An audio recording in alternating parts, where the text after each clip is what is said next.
আসসালামু আলাইকুম।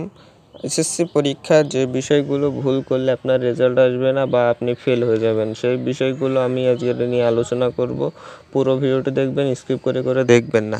প্রথমত আপনার রোল নাম্বার সঠিকভাবে বৃত্ত ভরাট করতে হবে। উপরে যদি লেখার সংখ্যায় লেখা যদি ভুলও যায় তাহলে সমস্যা নেই, আপনার বৃত্ত ভরাট যদি ঠিক হয় তাহলেই হবে। এবং রেজিস্ট্রেশন নাম্বারটাও ঠিক তেমনই, রেজিস্ট্রেশন নাম্বার যেটা থাকবে আপনার দেখে একটু সময় নিয়ে করবেন। 3 নম্বরটি হচ্ছে সেট নম্বর। সেট নম্বরটি আপনারা দিবেন, বিষয় কোডটাও আপনারা সঠিকভাবে দিবেন। বিষয় কোড না হলে আপনার কোন সাবজেক্টে কোন অনুযায়ী এটা বুঝবে না। আপনাদের ধরেন এমসিকিউ সাইটটা যখন আপনাদের মেশিনে দেখবে, কিন্তু কোন বিষয়ে দেখবে এটা কিন্তু মেশিন কিন্তু বুঝবে না। হয়তো বা আপনি জানলে হবে, কিন্তু সেটা হচ্ছে মেশিন কিন্তু বুঝবে না কোনোভাবেই।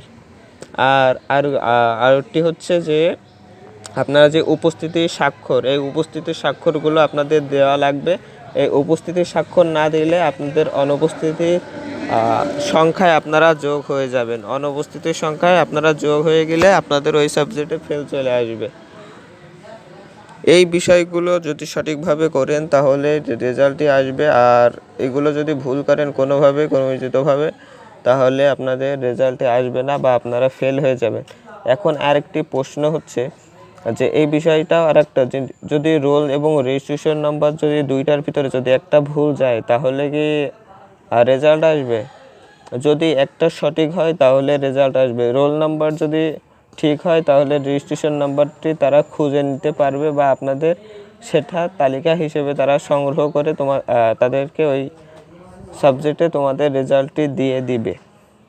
আর রেজিস্ট্রেশন তাহলে এই যে রেজিস্ট্রেশনের বিষয়টি হচ্ছে উল্টো।